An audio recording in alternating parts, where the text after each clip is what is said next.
I wasn't supposed to be in Colorado, not really. Not on that road, and definitely not that late in the season. But grief and failure have a funny way of redirecting your life like a busted GPS. My name's Trevor Lang, 32, freelance IT consultant. Or I was, before I lost 3 clients in 4 months, burned through savings, and finalized a bitter divorce in Denver family court with a judge who looked like he'd rather be anywhere else. I started driving on a Monday. No destination, no playlist. Just the hum of the road and a cold front moving in from the northwest. I passed familiar exits, ignored them, ate a gas station burrito in Craig around 2 p.m., then kept driving. Somewhere past Steamboat Springs, I turned off my phone and tossed it in the glove box. I told myself it was freedom. In truth, it was avoidance. By the time the snow started falling lightly around 9 p.m., I hadn't seen another car in 30 minutes. I was in that middle of nowhere stretch between Yampa Valley and Toponas, just highway, pine trees, and whatever my headlights could catch. I was about to turn around when I noticed the same car that had been trailing me earlier, a blue Chevy Suburban, old model, faded plates, not tailgating, just there, same distance, steady. That's when I saw it, a dim neon sign through the trees, Pine Creek Motel. Looked like something pulled out of a time capsule. 2 floors, a flickering vacancy sign, and a reception booth with 1 yellowed fluorescent bulb behind dirty glass. I almost drove past it. Then I remembered my phone was dead, my gas low, and my mind running on fumes. I pulled in. The parking lot had 4 spots. 2 were snowed over. 1 was empty. 1 had the blue SUV. Parked. Engine off. Windows fogged. I got out, crunching through the snow, and knocked on the glass at reception. An old man with sunken cheeks and foggy eyes slid the window open without saying a word. Got a room? He nodded. Refunds. Cash only. 48. Room 207, last one upstairs, far end. Heater's loud. No, I handed over my last 2 20s and a crumpled 10. He handed me a metal key with a cracked plastic tag. No ID, no name, no receipt. Just a grunt and a look that said, "Don't ask." Inside, the room smelled like wet carpet and something faintly metallic. The bed sagged. The TV didn't work. The bathroom had no lock. I tossed my bag on the floor, kept my shoes on, and sat on the edge of the bed, feeling the silence press against my chest. Then came the tapping. Slow, measured. 4 knocks on the wall behind the bed. Tap, tap, pause, tap. I froze, head cocked. It wasn't the heater. Too clean, too human. I stood up, opened the door, and looked out into the hallway. Empty. Dead quiet. I was about to chalk it up to my nerves when I noticed the door's latch bolt wasn't set, and I knew I'd locked it. After the divorce, I got funny about locks. I checked them twice, sometimes 3 times. Ritual, habit, safety. That latch had been flipped. Now it wasn't. My throat tightened. I closed the door and set the latch again, wedged the room's only chair under the knob, and sat back on the bed, every sense screaming. That's when the note slid under the door. No sound, just paper. I picked it up. "You should have kept driving." I sat there for what felt like a full minute, note in one hand, heart climbing into my throat. I stared at the door. Nothing moved under it. No shadows, no footsteps. Just the quiet hum of that busted heater and the faintest creak of settling wood. My phone was dead. The room phone, static, no dial tone. I jiggled the cord and got nothing. I looked out the peephole, still empty. But then I remembered the SUV. Where was it parked? I pulled the curtain back an inch. The lot was dark, light above the sign flickering like it couldn't make up its mind. The SUV was no longer in the spot where I saw it. It was now behind the dumpster at the back of the building. Someone was inside, a shape in the front seat, still and watching. Then the power flickered. Just once. The lamp dimmed. Came back. The hallway outside went dark entirely. And then, the doorknob rattled. Once. Twice. Then a beep. Like a card reader. Another beep.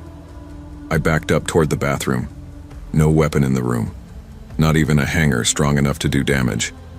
My laptop bag lay on the floor by the nightstand, useless in a fight. The knob jiggled again, harder this time. Then silence. I didn't wait to see what came next. I grabbed my bag, crawled across the floor to the window and worked the latch open. It was sticky, but I got it. I climbed out, scraped my leg on the sill, and dropped into the snow below, landing hard.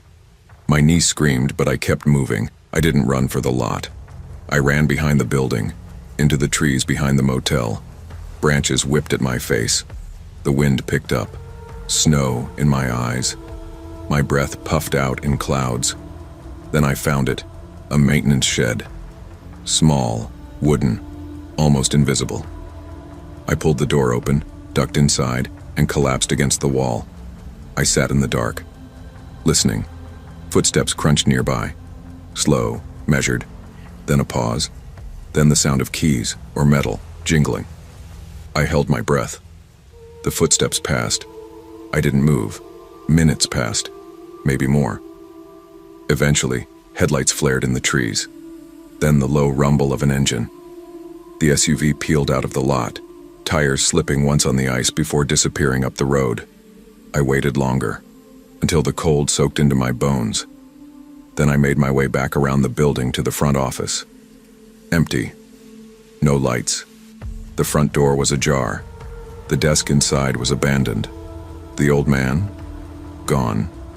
Not even a coat on the hook behind the chair. No phone. No ledger. Nothing but a black and white TV still flickering in the corner with static. I walked back into the snow and kept going until I hit the road. And that's when I saw it. A snowplow, headlights carving through the whiteout. I jumped into the road, waving my arms. The driver slammed the brakes, rolled down the window. "You all right, man?" "No," I said. "I need help." The driver's name was Eli, mid-50s, heavy-set, kind face. He helped me into the cab, cranked the heat, and listened as I told him everything in fragments. SUV, room, the note, the door rattling. He kept glancing at me like he wasn't sure if I was crazy or just shaken up. Either way, he called the sheriff.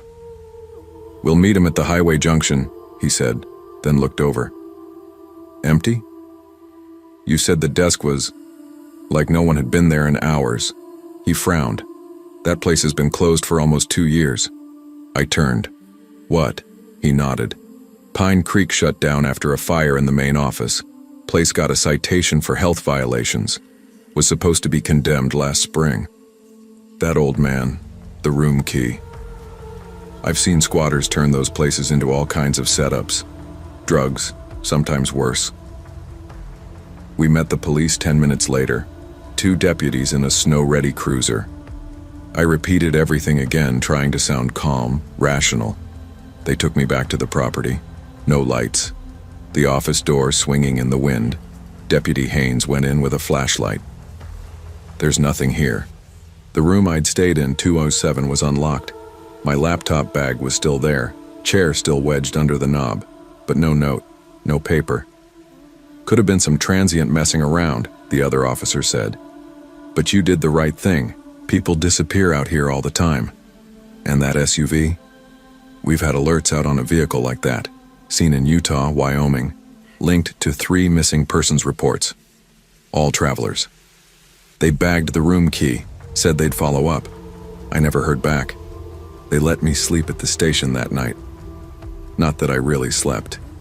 Just closed my eyes on a vinyl couch under fluorescent lights and tried not to replay the sound of the keycard reader beeping outside my door. It looped in my head like a ticking clock. By morning, the storm had passed. Deputy Haynes gave me a ride back to my car at the motel. It was untouched, snow covering everything except the windshield, which had been recently cleared, like someone had stood there for a while, watching. I thanked the deputy, drove back to my sister's place in Denver without stopping, and didn't tell her what happened. I didn't even unpack, just showered, sat on the edge of the guest bed, and stared at the wall until the room started spinning. A few days later, I replaced my phone, got a call from a detective with the Routt County Sheriff's Office. They confirmed the Pine Creek Motel had been closed since the previous spring. No employees on record, no permit for operation. The power was supposed to be disconnected, but clearly someone had rerouted it. Even stranger, the SUV matched a bolo. Be on the lookout. Issued across 3 states. It had been captured on traffic cams in Durango, then Moab, Utah, and then somewhere near Laramie. Always on back roads, always following. And then, one last detail. In the snow beneath the motel's second-floor window, my window, the cops found a skeleton key card. A master override, not from any known hotel brand. Likely bought online, black plastic, no markings. I asked the detective what he thought it meant. His voice dropped. "We don't think you were the first person targeted there." And the old man? No prints, no name. No one matching your description ever worked there. You sure he was real? I wanted to laugh, but I wasn't sure of anything anymore. In the weeks that followed, I changed. I used to be easygoing, maybe too passive. People called me reliable, calm, maybe even boring. Now, I double lock everything. I wedge furniture under doors at night. I sleep with a flashlight in one hand and a noise machine running just loud enough to drown out the silence. I quit freelancing. Couldn't sit alone at home all day without jumping at every noise. I took a salaried job in Boulder.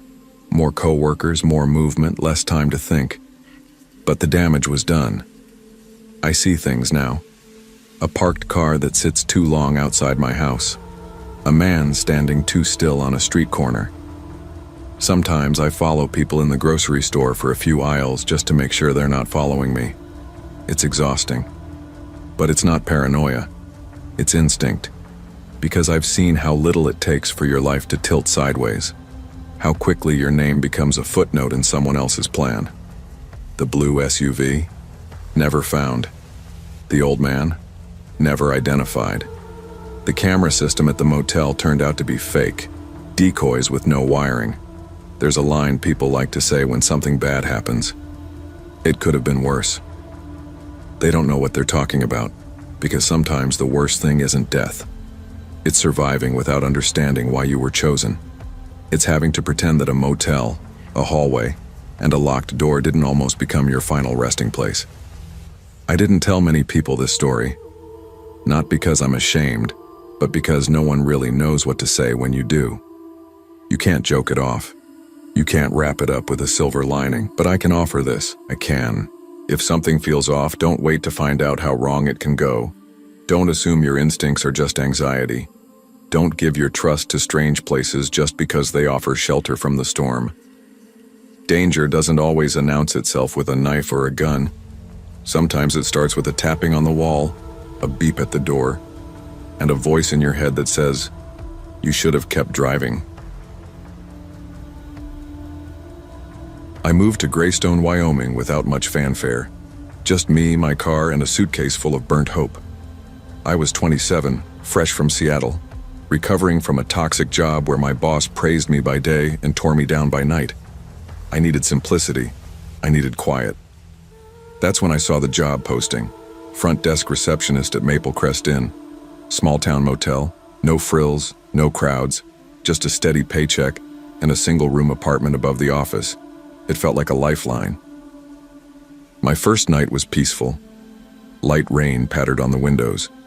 The lobby's yellow bulbs cast a familiar glow on faux wood walls. I made a pot of coffee, flipped through local news, and felt something settle. I wasn't running anymore. Weeks passed. The job was smaller than I'd hoped. Check-ins, check-outs, light cleaning, but easy. I liked the rhythm. Key cards, receipts, polite exchanges. I slept well. I walked in quiet halls. I drank coffee on the front porch, listening to rain against the roof. Then came the little cracks. Room 12's occupant complained of knocking on her window at 3 a.m. She said it stopped when someone flicked the walkway light. The next week, a couple checking out spoke of a man in a trench coat standing in the stairwell, unmoving, watching them. Couldn't even see him's face, the husband told me. I smiled and offered a refund on the coffee. Must be small-town nerves, I said. I wanted to believe them. But then I saw him. He walked in on a Friday evening, tall, lean, early 40s, gray suit like he was heading to a board meeting. His pale gray eyes had a polite smile that didn't quite reach them. He asked about vacancies, but really he was studying me. "How long you been working here?"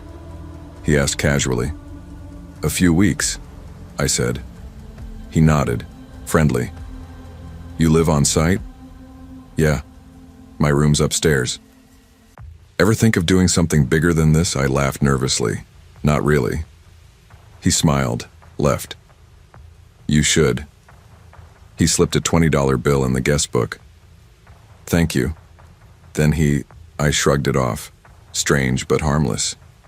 Rain hammered the windows afterward, and I walked home to my own room upstairs, stuck around the TV, and fell asleep to late-night reruns. I hadn't expected to see him again, but I did 3 nights later, this time with a woman. She was younger, late 20s, well-dressed even in rain. Red dress, leather jacket, oversized sunglasses at night. She glowed fragrance, expensive perfume, polished hair, sculpted lips, pretty, intense. He introduced her. She smiled warmly, complimented my voice. "You have this quiet presence. It's magnetic." She offered me a card. I cringed when I took it. "We're organizing retreats for gifted women," she said. "Exclusive. You have a rare aura. Would like to invite you." I took the card reluctantly, said thank you, and excused myself. My stomach knotted. The card looked legit. Gold imprint on black cardstock, a website address. I looked up later. Nothing. Domain parked. No contact info. Just nothing. My heartbeat spiked.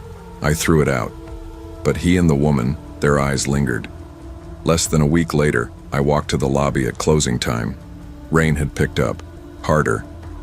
I pushed out the final log for the night and flicked the sign to closed.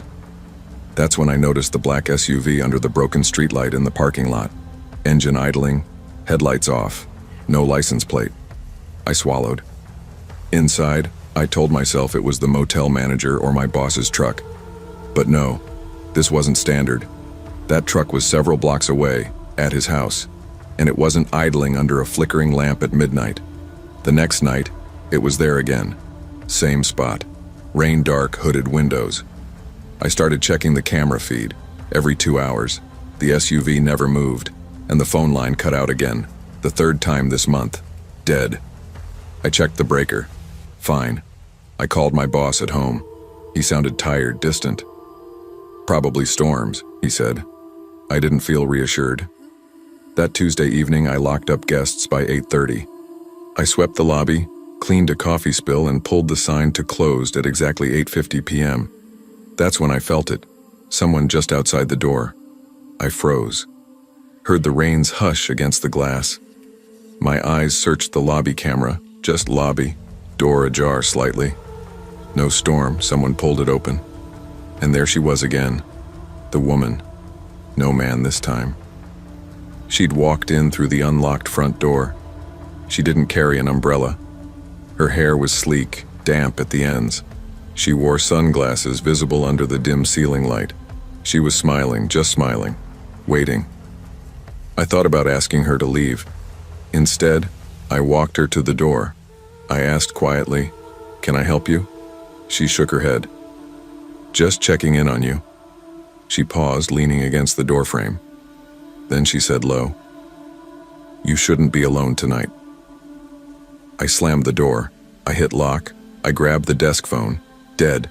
I tapped the keypad phone. Through the feed's grainy night vision, I saw the SUV creeping around beside my window. Engine off. Streetlight flickering on its roof. I grabbed the keyring. I ran. Down the rear hall. Slid into the laundry room. I locked the door. Turned on the washer light. The staff Wi-Fi was strongest here, for the laundry app. I pulled out my phone. 2 bars. I typed, trembling, "Help. SUV at motel. Please."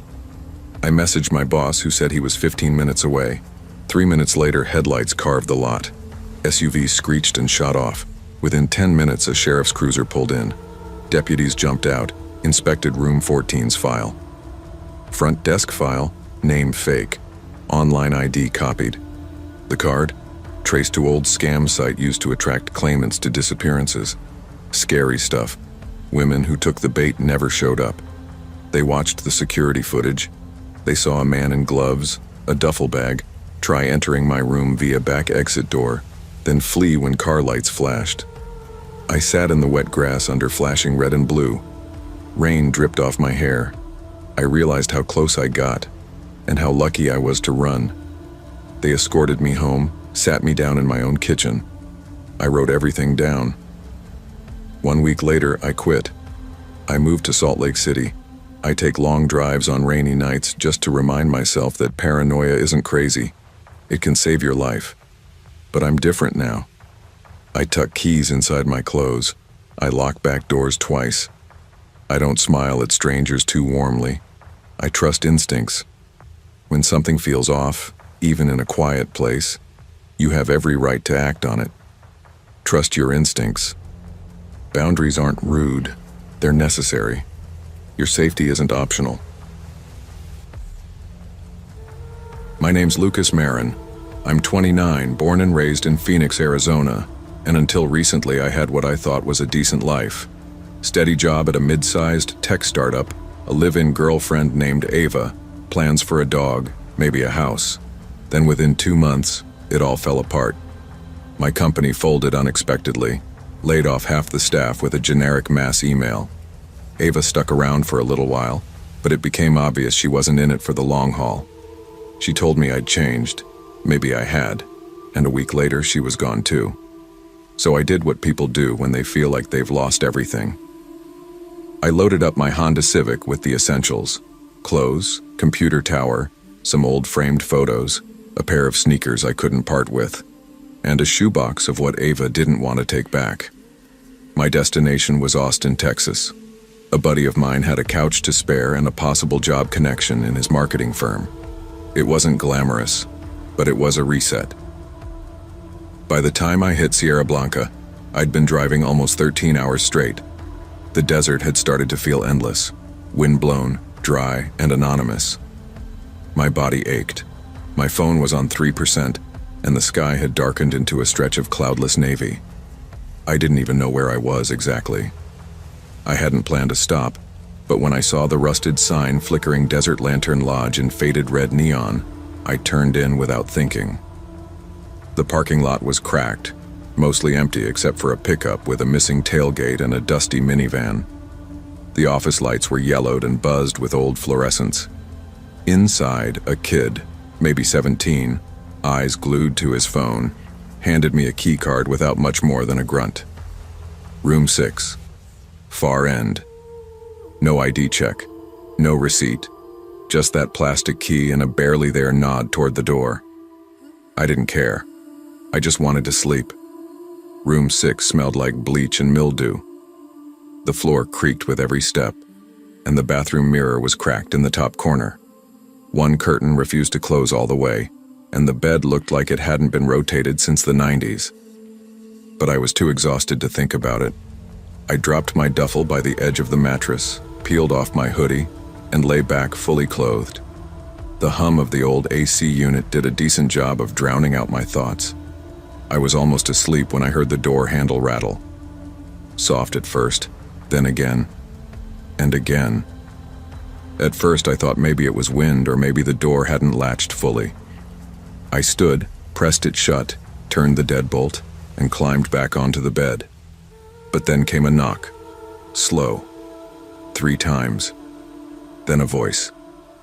"Hey man, they gave me the wrong room. This is supposed to be mine." The voice outside was calm. Too calm. "Front desk messed up." The guy continued. "Can you open up so I can show you the receipt?" I sat upright on the bed, pulse spiking. There was no way this was a mix-up. He had a key card apparently, but was knocking. Something about it felt wrong. I stood and cleared my throat. No offense, man, but I think you've got the wrong room," I said, trying to sound confident. "Maybe check with the desk again?" Silence. No footsteps, no reply. Then the sharp beep of a keycard being swiped. Click. The lock disengaged. Only the deadbolt kept him out. I rushed forward, heart hammering, and shoved the dresser, a rickety piece of furniture, against the door. The guy on the other side didn't like that. The door thudded once, twice, harder the third time. "Come on, man," he said, voice now colder, lower than it needs to be. "You're making this way more complicated." I backed away from the door, eyes darting around the room. My phone was dead, battery long gone. Charger? In the car. No landline. No one to call. I looked at the window, then the bottle of water on the side table. I grabbed it, not because I thought it'd help, but because I needed something, anything. Then I saw it. Movement outside the curtain. A second shadow passed by. Another person, whispering. I froze. My chest hurt from how fast I was breathing. The two voices murmured something I couldn't catch. Then suddenly, they were gone. Just gone. I didn't move from that room the rest of the night. Didn't sleep. Didn't blink for what felt like an hour. I pulled a coat hanger from the closet and kept it by my side like some makeshift weapon. At some point around 4 a.m., I pushed the dresser aside, opened the door slowly, and peered out. Nothing. Not even the sound of a car engine. By sunrise, I was pale and shaking. When I stepped outside to get my charger from the car, I saw 2 fresh scratches on the driver's side door. Thin. Deliberate. That's when I realized they'd checked the car first. The kid at the front desk didn't even look up from his phone when I walked in the next morning. I hadn't showered. My eyes were bloodshot. I looked like hell, and I knew it. "There were 2 guys trying to break into my room last night," I said, voice tight. "They had a key card." He finally glanced up, raised an eyebrow. "We don't have any other check-ins logged," he said. "Here. Sorry, man. Just you, and that's manual. No cameras." "That's it?" I said. "You don't track who gets keys?" "We only got 10 rooms. Most people pay cash. It's not that kind of place." No apologies. No concern. I filed a police report later that day at a tiny sheriff's office near the highway. The officer on duty, an older guy with a sun-creased face, nodded along as I described the incident. "Could be a crime of opportunity," he said. "You said you had stuff in your car?"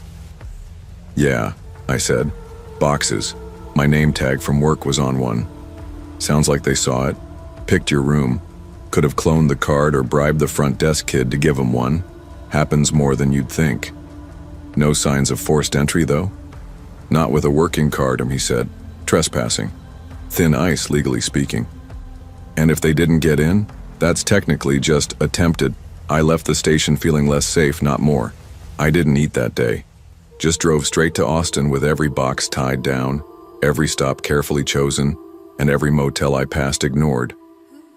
I moved in with my buddy Mark for a few weeks. Got a job at a content agency downtown, not glamorous but steady. Found a decent apartment with a second-floor entrance and a well-lit parking lot, but the fear didn't leave.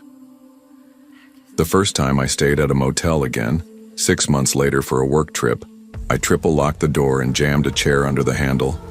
I took pictures of the exit routes. Left my phone charging right next to me. I didn't sleep much that night either. I know how people are. They hear this kind of story and think, that won't happen to me. I wouldn't open the door. I'd be smarter. But that's the thing. It's not about being smart. It's about luck, timing, and how far someone else is willing to go.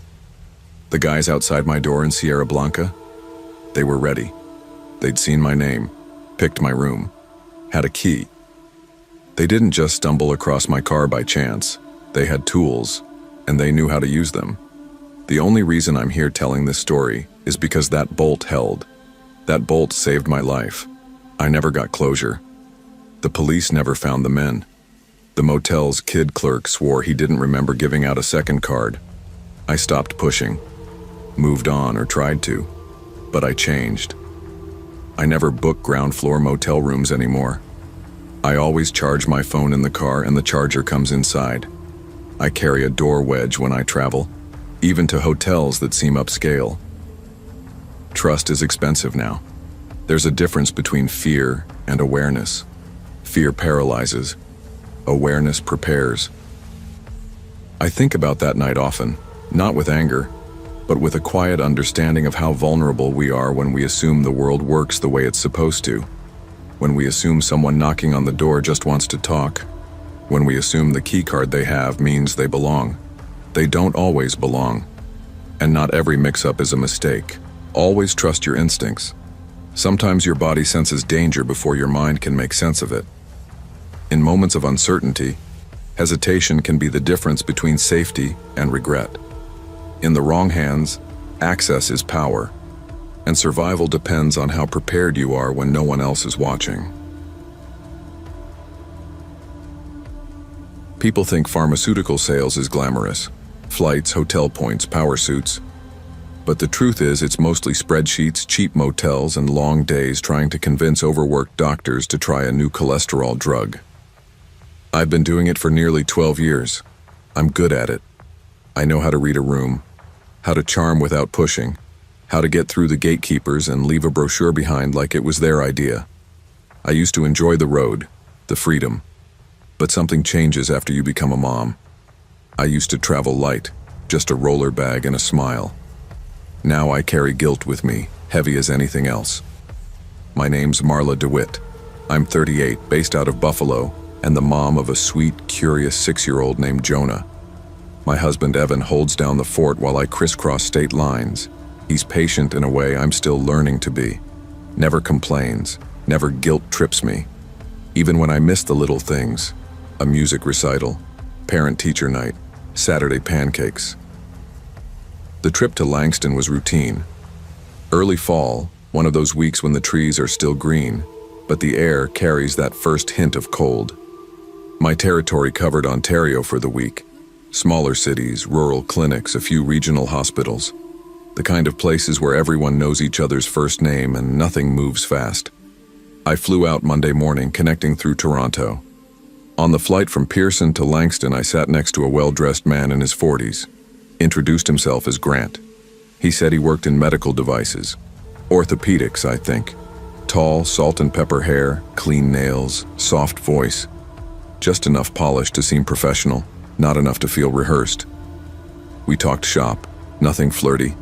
He had a business card, and I gave him mine, the work one. I'm cautious. I always am. We even joked about how rare it is to meet someone halfway normal on a flight these days. When we landed, we wished each other luck and parted ways. That night, I checked into the Hollow Pines Inn, a modest roadside motel with fake pine paneling and carpet that hadn't been cleaned since Y2K. My company books cheap to keep costs down, and I wasn't new to this. I'd stayed in worse. I FaceTimed Evan and Jonah from the bed while unpacking samples. Jonah held up a drawing of a lion he made in school. Evan smiled, holding his phone steady even though I could tell he was making dinner with the other hand.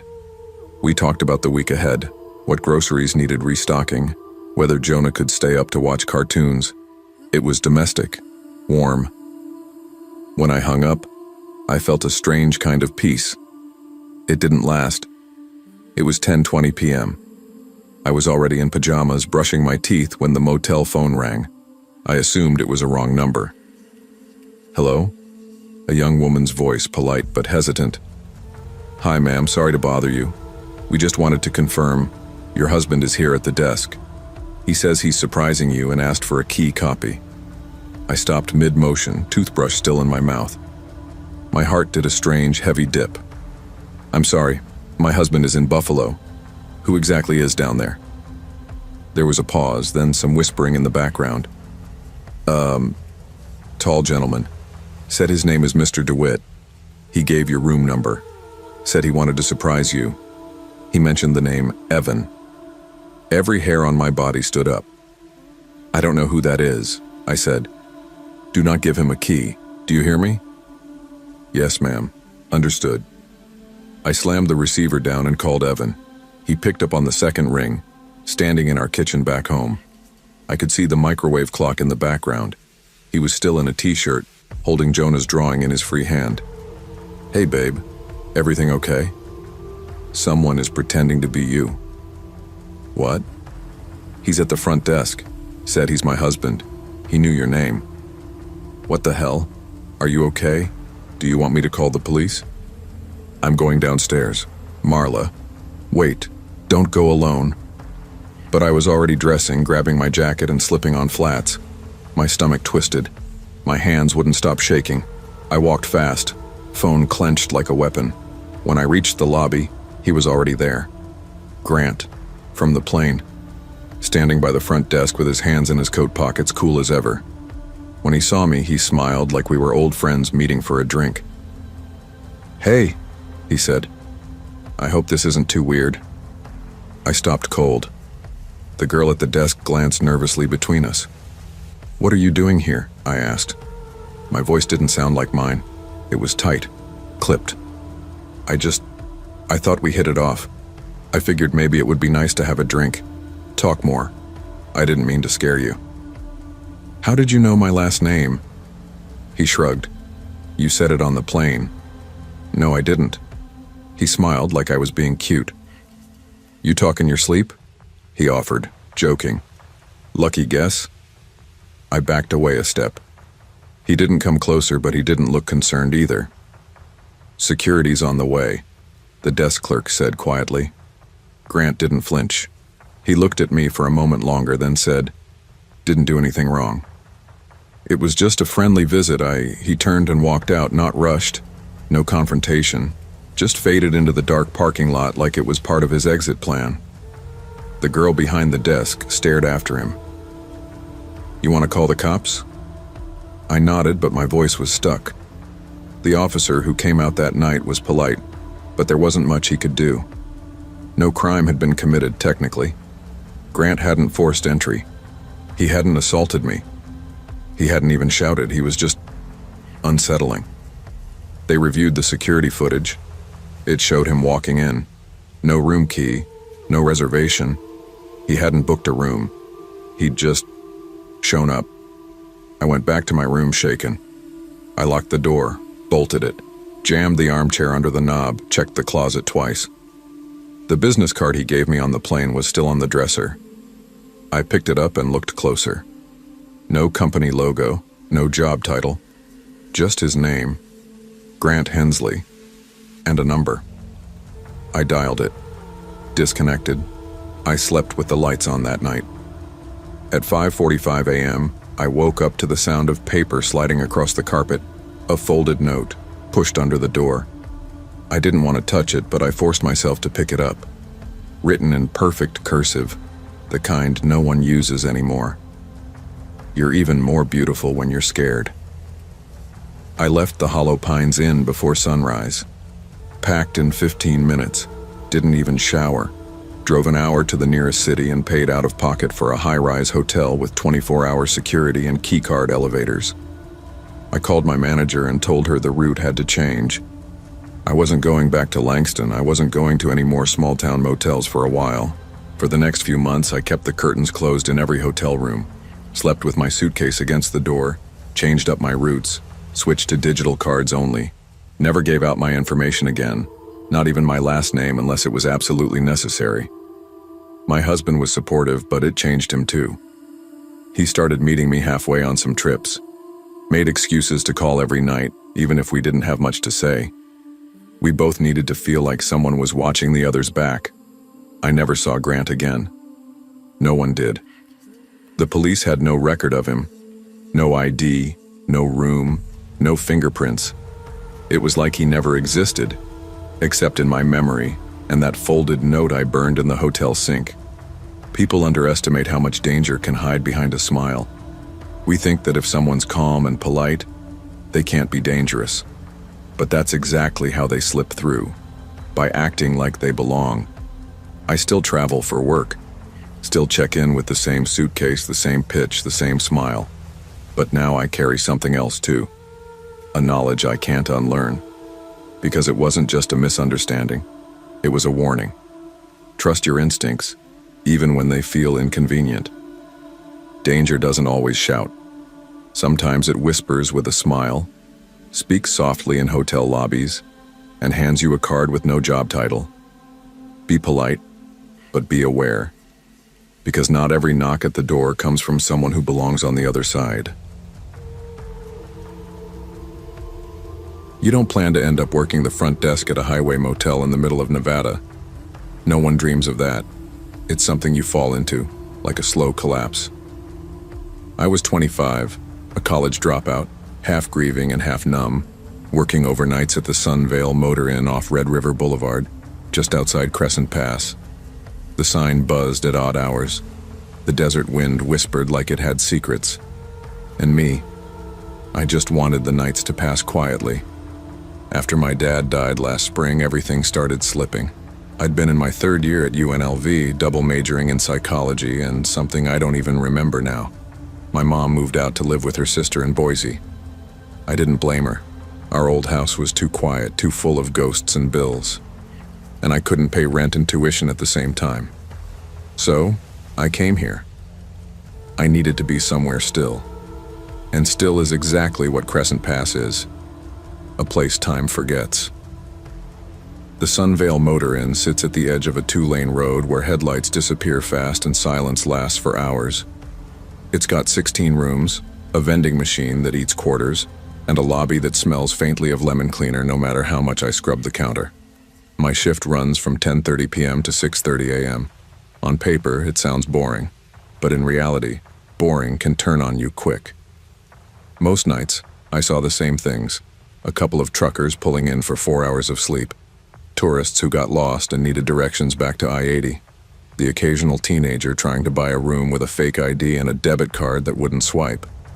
Sometimes I wouldn't speak to anyone for 6 straight hours, and the TV would be stuck on static because the remote was missing batteries. I'd sit behind the desk, legs up, watching the cameras on a little black and white monitor, sipping stale coffee I'd brewed 3 hours earlier. But that Thursday night, it didn't feel like a usual shift.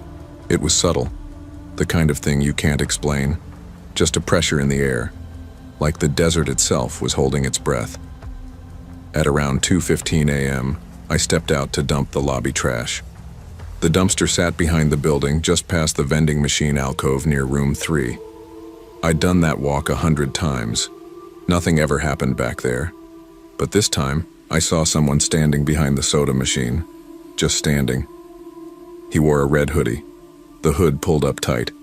I could only see part of his face, pale, stubbled chin, eyes down. He didn't smoke, didn't move, just stared at the parking lot like he was watching for someone. Or something. "Hey," I called, trying not to sound tense. "You good out here?" No answer.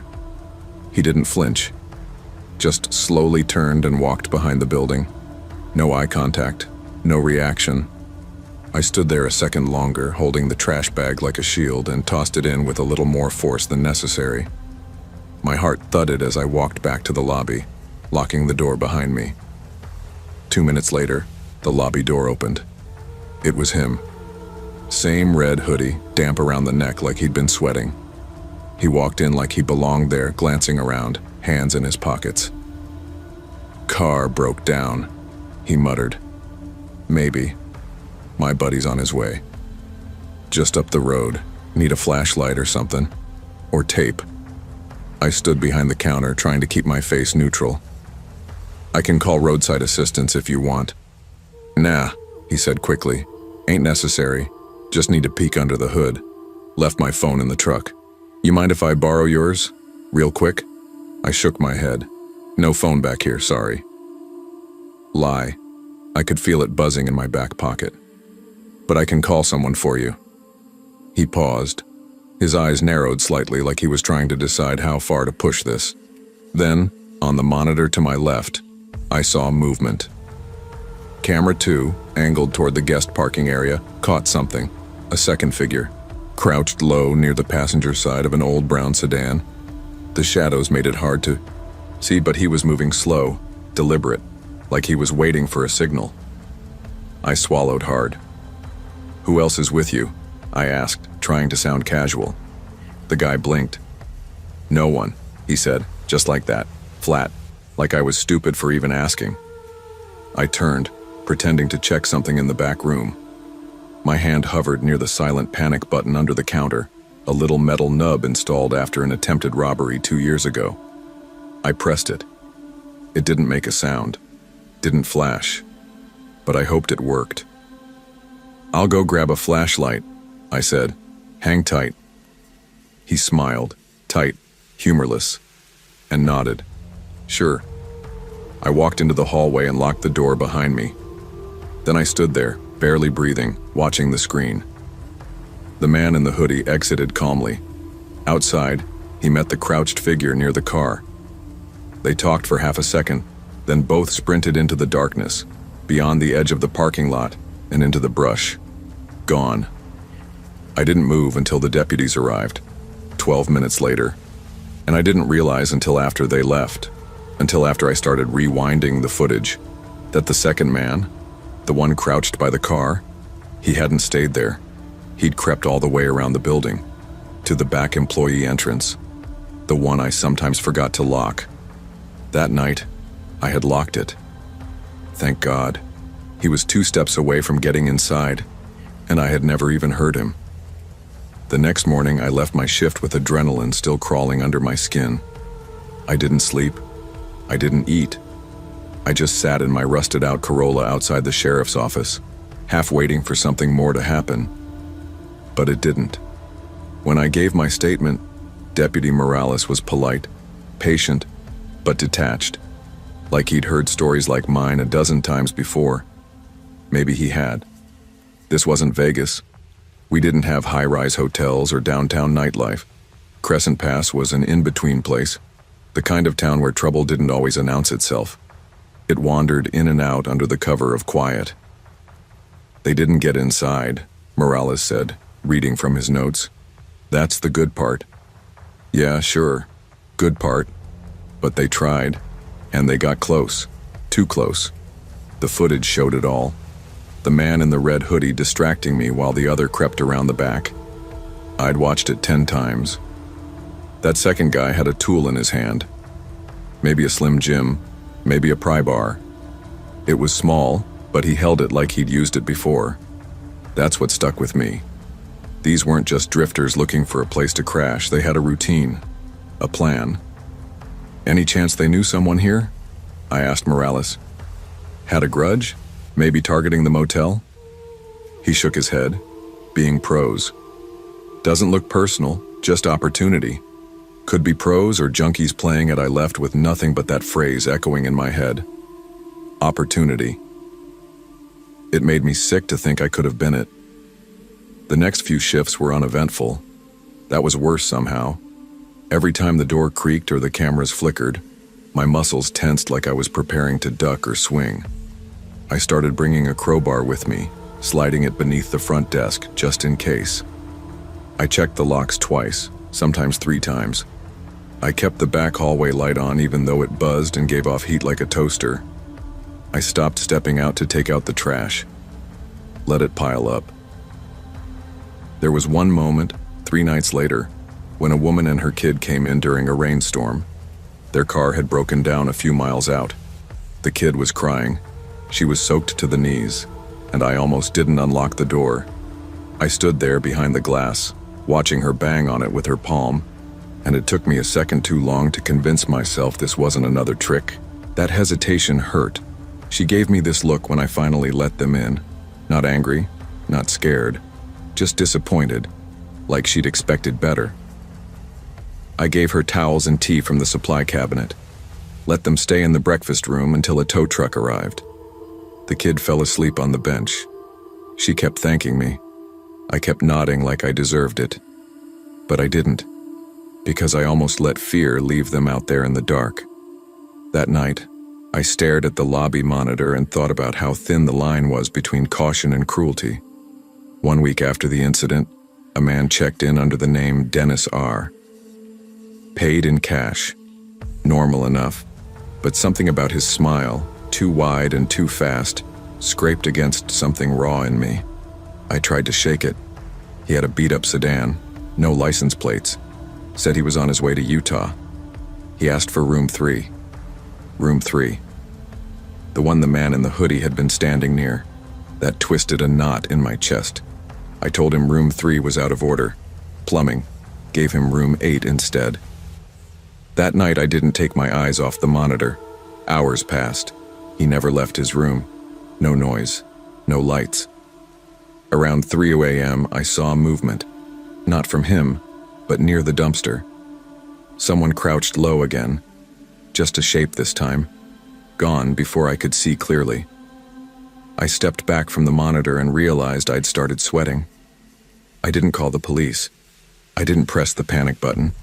I just sat there, crowbar in hand, watching the screen like a soldier manning a lonely outpost. In the morning, room 8 was empty.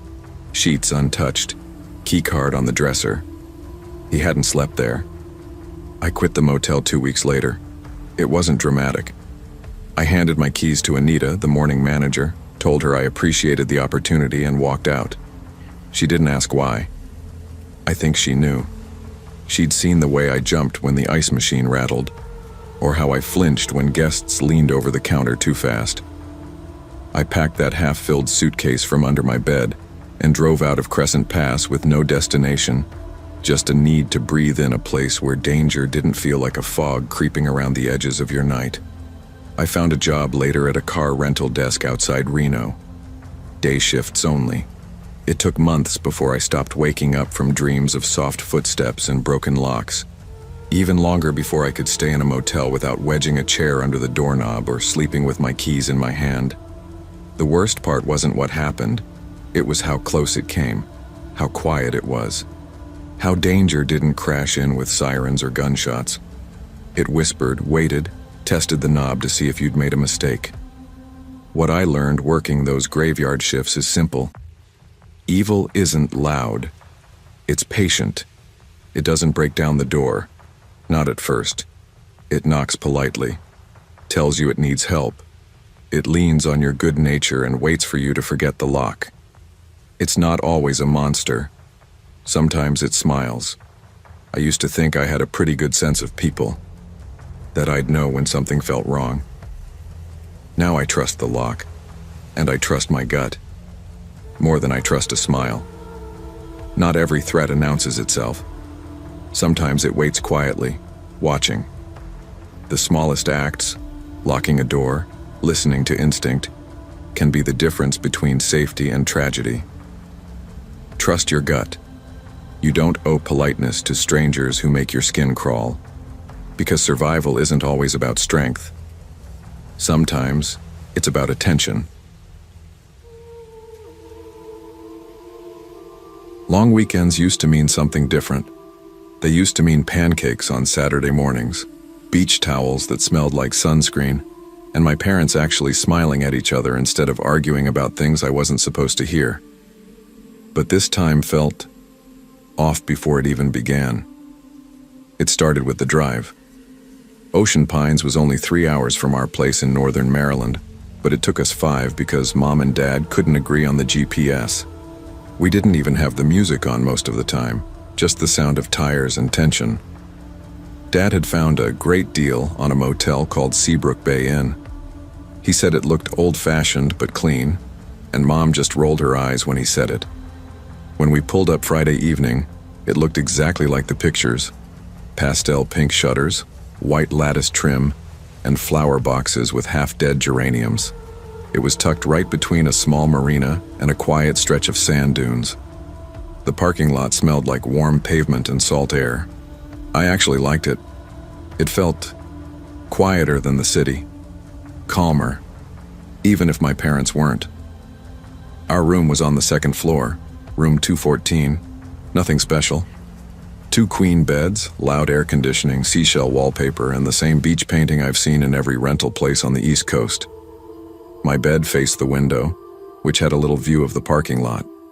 That first night I stayed up later than I should have, watching cars pull in and out, trying to guess which families were happy and which ones were just pretending. Saturday morning I went down early for breakfast. Mom and Dad were still asleep, probably tired from all the fake smiling they did at dinner the night before. The breakfast room had those tiny cereal boxes and watery orange juice, and I sat alone near the window. That's when I saw him. He was sitting in the corner, wearing a blue windbreaker and holding a black travel mug like it was something precious. He looked normal enough, like someone's uncle or gym teacher. But the second I sat down, he looked right at me. Not the casual kind of look you give a stranger in public. He locked eyes, held them. I shifted in my seat, looked away, checked my phone, but every time I glanced back up, he was still staring, not blinking, not smiling, just watching. I started eating faster, not even tasting the cereal. I finished and left the room without looking back. When I told my mom, she didn't even put down her coffee. Some weird loner, just ignore it. I didn't push it, but something in me tightened. That afternoon, I met Haley. She was staying 2 rooms down with her stepmom and little brother. She was 16 too, and we clicked right away. Same music, same sarcasm, same tired of our parents' energy. We spent most of the afternoon at the pool and then hit the arcade down the street after dinner. It was perfect. Loud, neon, full of people. But when we got back, I saw him again. He was leaning against the vending machine near the stairwell. Same windbreaker, same black mug. His eyes found mine before I even finished climbing the steps. Just stared. No nod, no movement. Just that stare. Haley noticed too. "Is that the guy I saw near the pool yesterday?" she whispered. I nodded. Neither of us said anything else. That night, I triple-locked the door, shoved a chair under the knob, and kept my phone close. I wasn't scared exactly, but I wasn't not scared either. Around 11:50 p.m., I heard it. 3 soft knocks, not loud, not rushed, like someone who expected to be let in. I froze. I didn't move at first. I just sat in the darkness, listening to the slow tick of the room clock and the faint crash of waves somewhere beyond the dunes. Another knock didn't come right away, which somehow made it worse. I slid out of bed and crept toward the door, heart thumping like it was trying to warn me. I peeked through the peephole. It was him, same guy from breakfast, from the vending machine, from the shadows I was trying to forget. He was standing there in a motel robe. Not ours. It had the Seabrook Bay Inn logo, but it looked older, worn down like something from a lost and found bin. He wasn't holding anything, just standing there looking straight at the door. His expression was neutral. No anger, no urgency, just that dead-eyed calm. I stepped back, covering my mouth so I wouldn't make a sound. I texted my mom, "Mom, wake up. Someone's at the door. It's that man." No response. I typed again, "He's standing there. Please wake up." Still nothing. I tiptoed into the bathroom and quietly closed the door.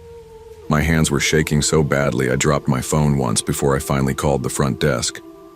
A woman answered after 3 rings. Her voice was soft, tired. "Seabrook Bay Inn. This is Donna."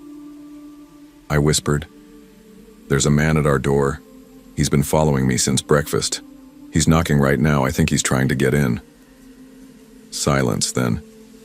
"Room number, please." 214, I whispered. There was a long pause on the other end. Too long. "Sweetheart," she finally said, her voice suddenly strange. "Occupied. I don't have anyone registered there. That room isn't supposed to be." I blinked. "What? My parents booked it 3 nights ago. We're in it right now. Room 214. "No one should have checked into 214, she repeated. "Even work. It's under renovation. That lock shouldn't." I hung up without saying goodbye and ran back into the bedroom. My legs were trembling, and my chest felt like it was caving in. I didn't care if I scared them. I shook both my parents awake, nearly screaming, "Man, he's at the door right now." My dad jumped out of bed. He opened the door without thinking, like he was daring this nightmare to come true. And there he was, still standing there, still calm, but now he was holding a key card. My dad lunged, tackling him into the hallway. The man didn't even fight. Just went down hard, flat on his back, staring up at the ceiling like it was no big deal. It felt like forever before the motel staff and police arrived, but according to the official report, It was under 15 minutes. A man in his late 40s, real name later confirmed as Daniel Elroy Harmon, was cuffed and seated on the curb by 12:20 a.m., his expression still as blank and calm as when he knocked on our door. The police questioned all of us separately. My mom clung to me while trying to explain things to the officers, but even she kept looking at me like she didn't believe what was happening. My dad paced nonstop, fists clenched, ready to explode if someone said the wrong thing. The front desk clerk, Donna, showed up a few minutes later, wrapped in a cardigan and visibly shaken. "I don't understand how he got into 214, she kept repeating. "It's not on the board. That lock was supposed to be disabled until the drywall work was finished." A couple officers went to check the room, then the closet down the hall. That's when things shifted from scary to stomach churning. Inside the utility closet, just one door down from our room, they found what they later called a makeshift setup. An old blanket, empty energy drink cans, a burner phone, 2 different key cards, both coded for staff access, and a black duffel bag. In the bag were women's clothes, teenage girls' sizes. Not new, not clean. Haley's mom screamed when they showed it to her the next morning. Turns out, Harmon had checked in 2 days earlier using a stolen ID belonging to a contractor who'd done plumbing work at Seabrook Bay Inn earlier that year. He'd wandered the property during the day wearing stolen housekeeping clothes, even swiping a few towels and a robe to make himself look like a guest. Nobody questioned him. He acted like he belonged. They said his phone had dozens of photos, some of Haley, some of me. One from the breakfast lounge, one from the pool, one of our room's window, zoomed in from the parking lot. That was the one that made me sick. He had been watching us for 2 days, waiting. I didn't sleep the rest of the night. None of us did. The police left just before dawn, but my mom didn't want to stay another second. We packed in 30 minutes and left with the sky still pink over the dunes. Haley's family left too. We didn't say much to each other, but she gave me a look that said everything. "You're not crazy." I saw him too. And I think that saved me more than anything else that weekend. The drive home was silent, except for when Mom softly said, "Didn't say anything back. You were right to lock the door." And that first week back, I couldn't sleep unless all the lights were on. I kept checking the closet, then the hallway, then the locks. I'd stare at my window waiting for a shadow that never came but still felt like it could. I had nightmares where the knock came again, always soft, always at 11:50. Sometimes I saw his face, sometimes I didn't. The worst ones were when I looked through the peephole and saw myself. Staring back in that robe, calm and patient, just waiting to be let in. Therapy helped, kind of. I mean, it gave me a place to talk about it, to make the story real in a way that made me feel like I had control over it. I learned to say things like trauma response and hypervigilance and closure. I still don't sleep easily, but at least now I understand why. And I know it wasn't my fault. That's something I had to learn over and over. It wasn't my fault. Not for smiling politely at a stranger. Not for ignoring my gut that first morning. Not for unlocking the door to my parents' idea of a vacation. Not for being a girl in a place where no one expected danger. We didn't go on another trip that summer, and I'm okay with that. Now, when someone says they feel uncomfortable, I believe them. Doesn't matter if it seems dramatic. Doesn't matter if there's no proof. Your gut knows. And I trust mine now. Every time. I still think about him, sometimes. Not every day, but enough. When I hear someone knock at night, even just the neighbor across the hall delivering a package, I freeze, just for a second. It passes. But I still check the peephole. I always will. Trust your instincts. Speak up, even when others dismiss your fears. In a world where people are taught to be polite, it's okay to be loud about your discomfort. It could save your life. It wasn't the kind of breakup that ends with screaming. It was the quiet kind. The kind where the silences between you become longer than the conversations. 5 years gone in 5 sentences over lukewarm coffee. He said we'd outgrown each other. I said maybe he was right. That was 3 weeks ago. Since then, I'd been surviving mostly on boxed wine and writing deadlines I couldn't bring myself to meet. So when I booked the solo road trip, it wasn't about running away. It was about trying to remember who I was before him. I needed time, space, a couple of old novels, a notebook, a playlist full of sad songs, and Oregon's empty back roads. I picked the Riverbend View Motel because it looked charming in a lonely way. Just 6 rooms wedged between forested hills outside Milton. It had no front desk, no concierge, just a website, a credit card field, and an automated message that said, "Your key will be taped to the front door." It sounded peaceful. I arrived just after 6 in the evening, the trees dripping from an afternoon drizzle. The place was even smaller than I expected. 1 gravel lot, 1 office cabin, 6 doors, all painted pale green and chipped at the bottom. Room 4 had a taped envelope with my name in pencil. Inside was clean enough. Simple bed, nightstand, tiny desk. No TV, which I liked. I unpacked my books, lit a candle I brought from home, and made a cup of tea from a weird complimentary stash of chamomile and oolong. Then I texted Tom.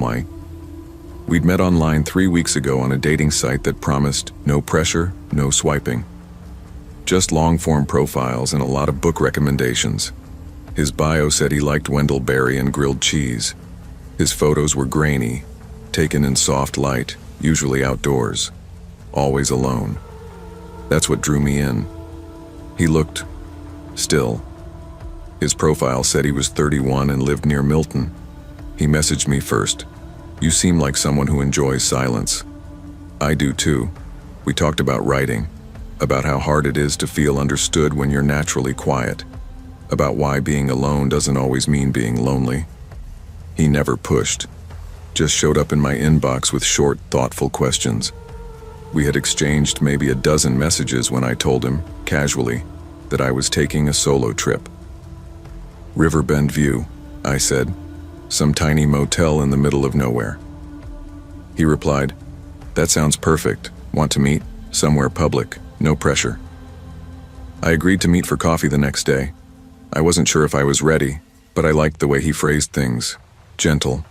Like he knew I was fragile but didn't want to break me. That night I didn't plan to do much. Just rest. Maybe write a little. Maybe finally finish that Joan Didion collection I kept carrying around but never cracked open. But that's not how the night went. Because around 9:30, I started hearing footsteps outside my window. At first, I told myself it was just the wind moving pine cones. Then I heard it again.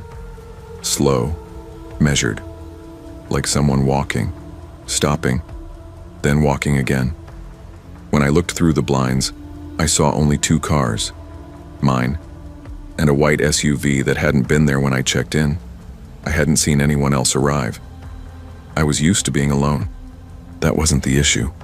I've spent birthdays by myself, worked from coffee shops with headphones in, even gone entire weekends without speaking a full sentence aloud. But that night at Riverbend View, something felt different. It wasn't the kind of alone I'd chosen. It was the kind that settled into your bones like cold air. The footsteps returned at 10:08, then 10:27. Each time I'd look, and each time there was no one in view. The SUV's dome light flicked on briefly, just a flash, and then off again. At 11:12 I got a text. "Tom. Room 4. Looks cozy." I stared at the message so long the screen dimmed. I hadn't told him my room number. Not in a message, not on a post, not in passing. I replied immediately. "Excuse me?" No response. Just the ... of a typing bubble. Then, nothing. That was the first time I felt real fear. Not nervousness, not first date jitters. The kind of fear that makes your body feel too small for your skin. I turned off the lights and sat near the window, peering out through the curtains. The SUV's driver door was open. No one inside. No movement anywhere. Just trees and fog and that buzzing porch light. I decided I wasn't sleeping there. I grabbed my bag, my car keys, and stuffed everything important into the front seat. I planned to drive into Milton, sleep in a diner lot if I had to. Maybe even get a room at some 24-hour chain where I could see a human face behind bulletproof glass. When I opened the door, I nearly stepped on it. A note, folded in half, placed perfectly on the doormat. I didn't pick it up. I didn't need to. Written on the outside in pen, "I think we're past coffee now." I didn't scream. I didn't even swear. I just moved. I slid into my car, locked the doors before I even turned the key, and reversed so fast my tires crunched gravel up onto the sidewalk. My hands were shaking so badly I could barely keep them on the wheel. I didn't check the mirrors. I didn't look back. But I did see the light. The office, which had been dark when I checked in, was now glowing faint yellow from the inside. And someone was there. A man, standing behind the front desk, staring through the office window, watching me. He looked exactly like Tom's photos, except off. Older, fuller face, maybe 10 or 15 pounds heavier. Hair more gray than the soft brown I remembered. Same plaid shirt, same narrow nose. But it wasn't right, like someone playing a version of himself that no longer existed. He didn't move, just watched as I backed out and sped down Hollow Point Road toward the nearest patch of lights I could find. I drove straight to Milton, parked outside a 24-hour diner and sat there until the sun rose. Didn't eat, didn't get out, just watched the dark, thinking how close I'd been. I returned around 7 a.m. with 2 officers from the Milton Sheriff's Department. They weren't dismissive, thankfully, but they weren't exactly hopeful either. The SUV, gone. The note, gone. The office light, off. Locked. Empty. There was no sign anyone had entered room 4 except me. They searched the area, took my statement, and promised to follow up. They asked me to send screenshots of our messages, which I did. But here's the thing. When I opened the app again, Tom's profile was gone. Just vanished. No username. No thread. Nothing in my inbox except a blank conversation that now read, "User has deactivated or been removed." When I called the motel's listed number, it rang 5 times and went to a full voicemail. The website still worked, still had the same smiling photo of pine trees, still promised peace and privacy. The only new thing? My reservation had disappeared too. A few weeks later, I learned that the River Bend View Motel had changed ownership 6 months ago. The new owner ran everything online. No on-site staff, no cameras, just an old lockbox system and recycled key codes. No one had changed the access for room 4 in over a year, meaning anyone who had ever stayed there could still get in. I don't know who Tom really was. I don't know if he'd stayed there before or if he found a way to fake his way in. But I know this. He knew where I was. He knew what room I was in. And he didn't just want coffee. Now every motel I book, I ask a question no one expects. When were the locks last changed? The quietest places aren't always the safest. In a world where digital connections can lead to real danger, always protect your location, trust your instincts, and never ignore the voice inside that says something isn't right. I never meant to end up in Missoula. I'd planned a straight shot from Wyoming to the Pacific, scattering Daniel's ashes at the coast. But grief is a trembling passenger. You don't always get it where you want it. I started shaking behind the wheel, the steering wheel dancing between my clammy fingers. I took the first exit. Fox Hollow Road, cedar trees, quiet. Juniper Knoll Lodge's neon sign buzzed low. Vacancy. Inside, a man in a weathered plaid shirt with silver in his hair introduced himself as Don. He gave me a real key.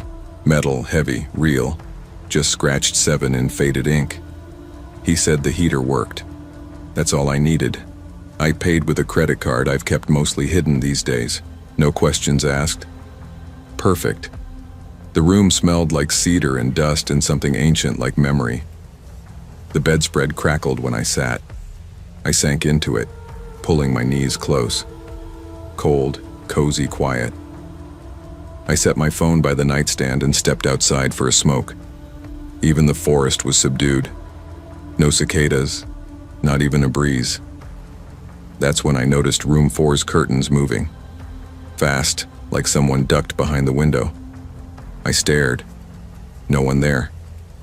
I shrugged it off and went back in. Packed grief and packing grief tipped with fear.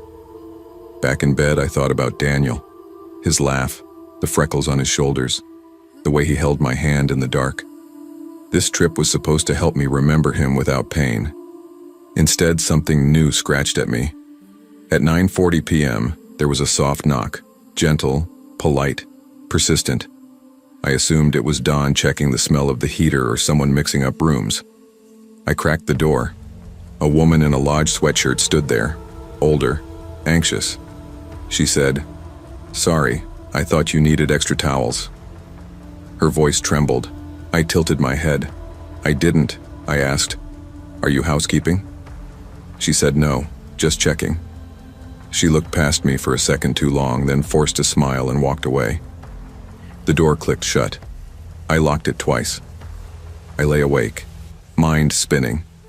Footsteps outside, the hum of an empty room, the faded wood smell. I told myself it wasn't real. Maybe she meant well. But something had shifted. The lodge felt smaller, the walls closer. I turned off the light, wishing the night would swallow me whole. I woke at dawn, disoriented. Last night already felt unreal, like a half-forgotten dream. I showered, scrubbing pores frantic, trying to reset. I chatted with Don in the lobby. His shoulders sagged. He'd worked there years, said business was slow. "Ghost trees," he whispered with a tired smile. I wanted to ask about room 4, but he seemed friendly enough, precise, quiet, respectful. I stayed on my sleeve, opened enough but not too much. He said something odd. No one had been in room 4 for years. Floor collapsed, closed off, boarded inside, and housekeeping didn't go in. So why was someone at my door? I didn't mention her, didn't want to seem paranoid. His eyes flicked, distant. I walked the surrounding pine lot, gray sky low over the trees. Moss softened the ground. I remembered how everything in our home had seemed stiff after Daniel died, until moss and rain softened it again. It came back to me now, walking alone, not anchored to any plan. The forest offered no answers. That night I returned from a walk with the sunset slanted over pines. The lodge seemed unchanged, quiet. But when I inserted the key in room 7, it didn't turn. A jerk, a click, nothing. I jiggled it, slid the door. Still dark inside. The heater was off. I thought, no matter. Maybe he gave it to someone else. I went to the lobby. No dawn, no lights, no cars other than mine. The office lamp flicked off as I stepped inside. There was a note taped to the counter. "You've been moved to room 5. Heaters out in 7. Doors open." No signature, no lodge letterhead, just cheap ink. My chest squeezed. Who wrote that? Room 5? I've never been in room 5. I asked the motel sign near the parking lot. It read, "Thank you for staying in room 5. But I hadn't. I didn't trust myself. I returned to 7 and found the door open. My suitcase was unzipped. My phone gone. I left my flight socks, my daily journal. Gone. Not stolen. Just taken. I didn't dare stay. I bolted, packed nothing and ran. My heels whispered across pavement. I jumped in my car and drove until the gas light glowed. I parked near a highway rest area and slept on the seat. My tears soaked the jacket I grabbed. I spent 2 uneasy days in motels I trusted less than my heartbreak. At a cafe in Missoula, I ordered coffee thick with cream, hand steady over a burner phone. I called Juniper Knoll. Don answered. That voice, calm, flat, empty. He said he never left a note, never moved me, never saw me leave. I'd never lied. I asked about room 4. He paused. Something like relief flickered. We closed room 4 10 years ago after the floor failed. It's boarded up inside. So, who ducked behind the curtains? The woman at my door? I stilled. His voice held just enough understanding to cut me open. One's supposed to be in there. No, there were no records. No housekeeping logs, no cameras. Everything analog, key rings, carbon receipt ledger. Whoever wrote the note broke in. Whoever opened my door didn't rely on the system. They slipped behind old walls, mistook silence. I thought about grief, how death passes through walls, rooms, floors that have fallen years ago. We think they're closed, safe, empty, but life leaves cracks, and things seep. I didn't report it to the police. Missing phone, no prints, no forced entry. A renderer's note is hard to pin to any soul. But I swore to myself, never alone again in places that whisper secrets. Weeks after leaving Missoula, I touch keys the wrong way. I ask about locks. I walk with a new alertness. I learned what grief teaches. You're fragile, yes, but you're also capable. You survive cracks. You notice floors can fall, but you step around them. You patch your own floors when you have to. I visited the coast later. I scattered ashes into wind and tide where Daniel loved to stand with me. I felt him there, not lost, free, and maybe I am too. Juniper Knoll Lodge. Their website still promises privacy, silence, quiet rooms. I wonder if they changed the key code, updated signage. I don't want to go back. But every once in a while, I picture the wood board, cracked floorboards in room 4, and imagine someone buried in dust behind the curtains. I've changed the way I travel. My next motel, I'll ask, when did you change the locks? Are all rooms boarded? No more assumptions. I snap more photos of halls, doors, even travel light, keep fresh batteries. Because motel silence can be borrowed. You can empty rooms and call them vacant, but someone might still be living in the dark. I don't want to scare others, but in the digital age we give away a lot. Room numbers, vague GPS, early morning check-ins. We share stories with strangers. That's fine. But we must remember, silence shouldn't cost us safety. Be kind. Be curious. Be alert. Grief may make you seek silence, but silence can be deceptive. Empty rooms can still hide threats. Protect your space. Question the quiet. And when you listen to your instincts, it can be the sound that saves you. I ended up at Blue Creek Lodge not by choice, but by exhaustion. I still remember that moment I realized I'd lost everything. Eviction notice in one hand, my dog's leash dangling in the other, the rideshare app flashing deactivated. I felt hollow. I drove out of town aimlessly until my gas light blinked. That's when I took the exit into Alpine, Arizona, where pine trees crowded a lonely road and a neon sign buzzed, Blue Creek Lodge. Vacancies. Inside, a blue-haired desk clerk, maybe 20-something, looked at me through tired eyes. The lobby smelled of pine cleaner and stale coffee. The cheapest room was still more than I'd hoped, but it had 4 walls, a roof, and a lock. I slid the card to her, trying to pretend I wasn't desperate. My palms shook enough she must have noticed, but she didn't ask questions, just handed me the key to room 12. My dog would have liked the linoleum floor and the super bright overhead light, enough space to lie down. I unpacked a few essentials, phone charger, toothbrush, some clothes, and felt lighter than I had in weeks. Some place to land, even if just for a night. But with money running out, I spent the afternoon calculating possibilities. Drive further north, hitchhike, try to find my old roommate's couch. It didn't matter. I was stuck. That night, the clerk poked her head into my room before she left. "You okay?" she asked softly. "Yeah," I lied, leaning back on the bed. But when she left, I closed my eyes and the ceiling swam. A month of screaming landlords, vanishing clients, lost custody. But the bottom line was this: I'm still alive. That's something. Day 2 started with me scrounging quarters for the laundromat.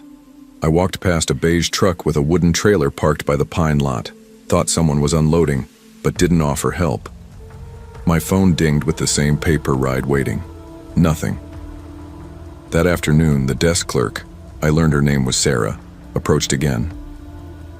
"I can have my uncle help out," she said. "Times. He's old school. He likes helping guys doing hard." I scoffed, but I nodded. I was hungry and tired, and even a free night sounded good. At 6:30 p.m., a tall man in his 60s appeared at my door. His boots tapped the tile outside before he knocked. I opened it, expecting Sarah. He introduced himself quietly. "Miles Carter?" That was me. He shuffled inside and sat on the edge of the bed. Cowboy boots left traces on the sheets. He smelled of leather and Old Spice. "Your room's paid for. 3 nights," he said, pulling a wad of bills from inside his coat. "Some cash too, no strings unless you want them." His tone was smooth, generous. But my spine stiffened. This was more than charity. Something in his eyes flickered, calculation or regret or hunger. I declined gently. "Thank you, but I'll manage." His smile faded. He stood and nodded. "Just know," he said, "not everyone turns down comfort when it's offered." He left, goodbyed, and vanished off screen, leaving crumpled bills that felt heavy in my hand and a warning in my gut. Later that night, 2:14 a.m., I bolted upright as my room phone rang. Slow, drawn-out rings. When I answered, all I heard was breathing. I let it go, but moments later there was a knock. Soft, then heavier, then silence. The phone rang again. Then at 2:18 someone tried the handle. Sleep and fear collided. My heart hammered louder than the knocks. I unplugged the phone. I triple-locked the deadbolt, used the chair under the knob, and sat awake, eyes glued to the door. I thought, "Don't go out there." At dawn, I told Sarah. "Oh," she said, shrugging. "Probably another guest who mixed up doors." But there were just 3 rooms occupied, mine and 2 others on the opposite side. I looked out through the curtains and saw no cars, no help, no explanation. Packing was surreal. I tucked the extra cash into my pocket, stuffed toiletries in a bag. As I zipped up the duffel, I noticed the back window screen was gone, stolen or removed. The bed had been shifted just a few inches out of place. My bag, which I'd double-locked, was unzipped, clues of someone rifling through it. Inside my shoe, resting perfectly folded, a note. Most men say no first. They don't always stick to it. I didn't hesitate. I left the cash on the dresser and bolted. I tore onto the highway and drove without stopping, eyes red, hands tight. 6 hours later, I pulled into a truck stop just as the fuel light blinked. I slept in the pit stop bathroom stall, the fluorescent lights glowing above me, closer to security than I'd felt in days. Weeks later, I finally climbed into a reliable motel with an online booking and digital key code. I looked up Blue Creek Lodge. At first, it had a clean rating, but a deeper look revealed 2 vanished Google reviews from men saying almost the same thing. A friendly staff, an old-school uncle offering nights paid, then weird stuff happening. The reviews had disappeared. What remained was one from Clay. Room was paid for. Got what I needed. Nothing more. I don't know Clay. I don't want to know him. I still sleep with one eye open. When I check in anywhere, I ask, "When did you last change key codes? Any free stays offered?" They think I'm paranoid. Maybe I am now, but the moral is simple. Comfort offered unexpectedly can come with hidden costs. Stay alert, and hard-earned kindness is valuable. But no amount of money should cost your peace or privacy. Trust your instincts. Not every stranger has pure motives, and every act of generosity may hide something darker.